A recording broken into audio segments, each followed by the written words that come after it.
Togolaises, Togolais.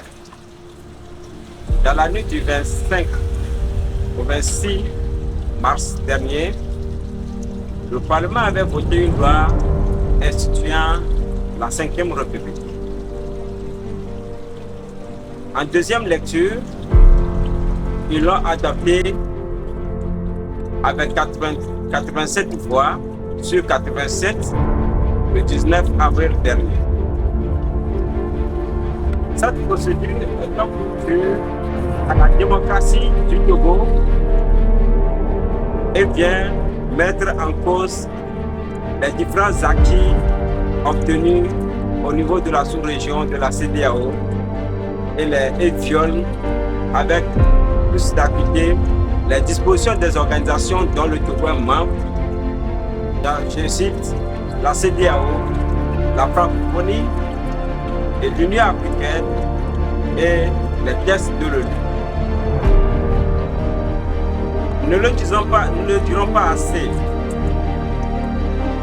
Je voudrais dire, si M. Faure, en ayant cet agenda, pensant que ses enfants vont grandir pour le remplacer, il se trompe. Si les députés nommés au lieu d'être élus pensent aussi qu'ils ont ainsi vendu le Togo à M. Faure, en oubliant que le Togo n'est pas un patrimoine qui appartient à un groupuscule de Togolais, ni à un régime, ni à une famille, eux aussi ils se trompent.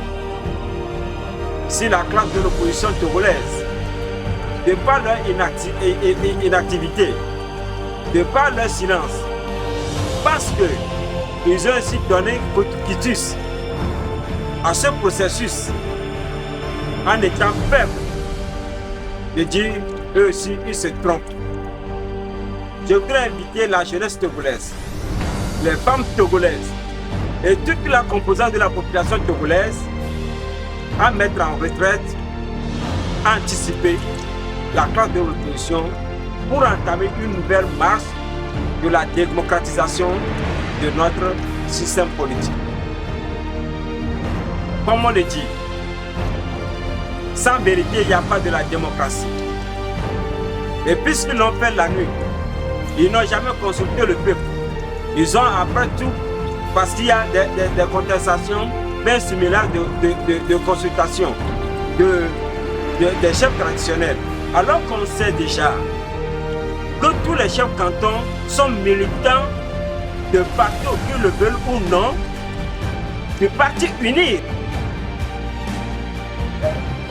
La démocratie, c'est la menace du peuple, pas le peuple pour le peuple. Dans cette procédure que vous avez engagée, où est la place que vous avez réservée à la population togolaise? Comment ce peuple a été consulté? Une constitution est un contrat du peuple. Aucune entité ne saurait, je le dis, aucune entité ne saurait rejeter cette constitution ou bien la modifier ou bien le remplacer de façon unilatérale. C'est pour cela que je m'adresse à travers cette vidéo aux étudiants, à tout le monde, de se rallier à nous pour une nouvelle marche. Cette marche où le peuple aura à décider, le peuple aura à gouverner, le peuple aura à diriger. Parce que pour mener une lutte, on n'a pas besoin de quelqu'un pour diriger. Pour mener une lutte, c'est le peuple même qui se dirige.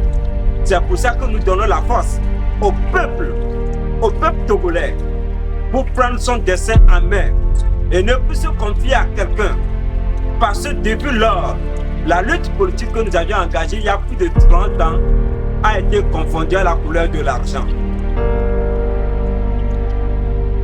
C'est un problème. Souvenez-vous, qu'ils l'ont dit, qu'ils ont reçu seulement de l'argent le 14. Et ceux encore sur les médias, aux heures grandes écoutes, qu'ils ont pris de l'argent, ils vont prendre encore, qui n'ont rien à partager avec le peuple.